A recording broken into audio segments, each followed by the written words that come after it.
जय हिंद दोस्तों, वंदे मातरम। आज जैसे ही बहुमत एकनाथ शिंदे की सरकार के साथ आया, वैसे ही देवेंद्र फडणवीस ने भी कह दिया कि हाँ, ये ईडी की ही सरकार है। उन्होंने वहां पर ईडी के मायने भी बताया। ईडी से मतलब उनका एकनाथ और देवेंद्र फडणवीस। सीधी सी बात है, ये सारी चीज़ें जो थी एक तरीके से निकल कर सामने आई। जिस तरीके से ये पूरा ऑपरेशन लोटस हुआ है, उसके बाद से शिवसेना के सामने, या यूं कहें उद्धव ठाकरे के सामने, अब सबसे बड़ा सवाल ये खड़ा हो गया है कि क्या वो अपनी विरासत जो कि उनको शिवसेना के रूप में मिली है, क्या उसको बचा पाएंगे। क्योंकि उनके पास विश्वास मत तो नहीं है, एक बात तय हो चुकी है। संजय राउत भी ये चीज़ कह रहे हैं कि भैया ये ईडी के डर के कारण ही ये सरकार गिरी है।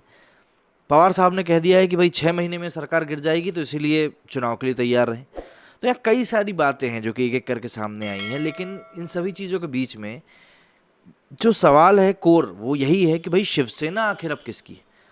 क्योंकि उद्धव ठाकरे ने ये कह दिया है कि भाई शिवसेना के जो सीएम पद हैं वो मतलब एकनाथ शिंदे उसके नहीं है। तो यहाँ पर उन्होंने अपने तेवर तो क्लियर कर दिए, लेकिन शिवसेना के ही आधे से ज़्यादा विधायक जो हैं वो एकनाथ शिंदे के साथ खड़े हुए हैं।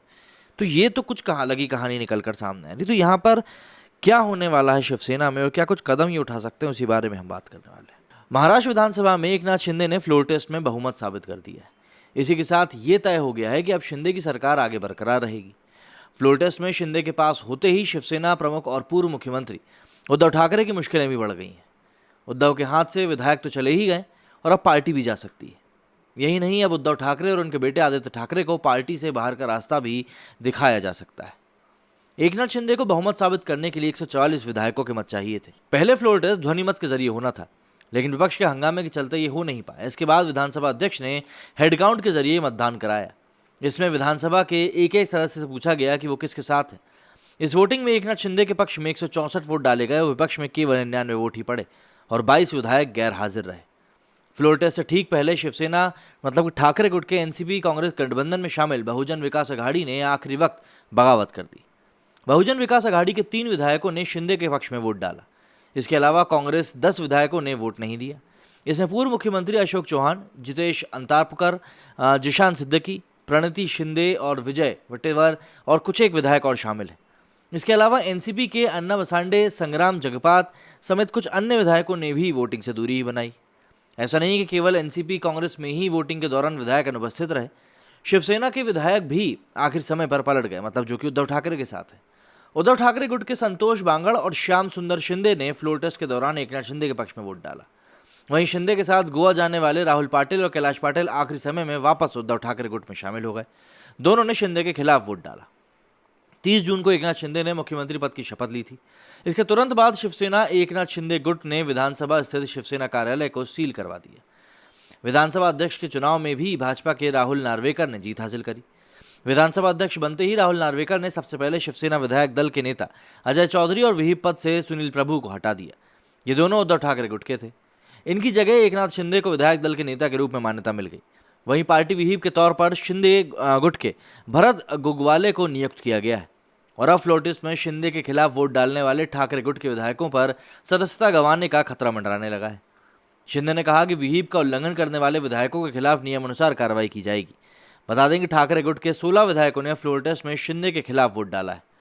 इनमें उद्धव ठाकरे के बेटे आदित्य ठाकरे भी शामिल हैं और अब विधानसभा अध्यक्ष को इन पर कार्रवाई करनी है। अगर इन पर कार्रवाई होती है तो ठाकरे गुट के सभी 16 विधायकों की विधानसभा सदस्यता चली जाएगी और वे पार्टी से भी बाहर हो जाएंगे। अब इसके बाद सवाल उठता है कि क्या उद्धव ठाकरे ने एमएलसी पद से इस्तीफा दे दिया है। क्योंकि देखिए, समझने वाली बात यह है कि हालांकि अभी भी वो शिवसेना प्रमुख के पद पर बने हुए हैं, वहीं उनके बेटे आदित्य ठाकरे अभी विधायक हैं। फ्लोर टेस्ट पास करने के बाद एकनाथ शिंदे और भी मजबूत स्थिति में आ गए हैं और कहा जा रहा है कि शिंदे अब पार्टी की कमान पूरी तरीके से अपने हाथ में लेने की कोशिश में जुट गए हैं। करीब 40 विधायकों और ज़्यादातर सांसदों का समर्थन शिंदे के पास ऑलरेडी है। पार्टी के भी कई नेता शिंदे गुट में शामिल हो चुके हैं। ऐसे में कयास ये लगाए जा रहे हैं कि आने वाले समय में ठाकरे परिवार को ही शिंदे गुट पार्टी से बाहर का रास्ता दिखा देगा और इसकी शुरुआत आदित्य ठाकरे से होगी। अब यहाँ पर सवाल ये आता है कि आखिर उद्धव के पास अब विकल्प क्या है। तो ये जानने के लिए महाराष्ट्र की राजनीति पर अच्छी पकड़ रखने वाले वरिष्ठ पत्रकार प्रदीप रायमुलकर से संपर्क किया गया। तो उन्होंने बताया कि शिवसेना की कंडीशन अब खिचड़ी की तरह हो गई। एक तरफ उद्धव ठाकरे हैं तो दूसरी तरफ एकनाथ शिंदे। दोनों गुट लगातार शिवसेना पर अपना अपना दावा कर रहे हैं। हालांकि ये तो साफ है कि एकनाथ शिंदे के पास शिवसेना के ज़्यादातर विधायक हैं। ऐसे में अब उद्धव के पास सिर्फ 2 ही विकल्प बचे हैं। पहला कि बागी विधायकों से समझौता किया जाए और दूसरा कि कानूनी लड़ाई लड़ी जाए। लेकिन यहाँ पर अभी चीज़ें बिल्कुल भी क्लियर नहीं है कि किस तरीके से चीज़ें आगे बढ़ सकती हैं। और चीज़ें अगर आगे नहीं बढ़ती हैं तो कहीं ना कहीं सिर्फ चीज़ें बिगड़ती ही जाएंगी, सुधरेंगी नहीं। क्योंकि यहाँ पर उद्धव ठाकरे के पास अब ज़्यादा कुछ बचा नहीं है। समझौता अगर हो जाता है तो शायद उनकी राजनीतिक पारी बच जाएगी, वरना उनकी राजनीतिक पारी भी अब खात्मे की तरफ ही है। मेरे स्टूडियो फिलहाल इतना ही। जय हिंद, जय भारत।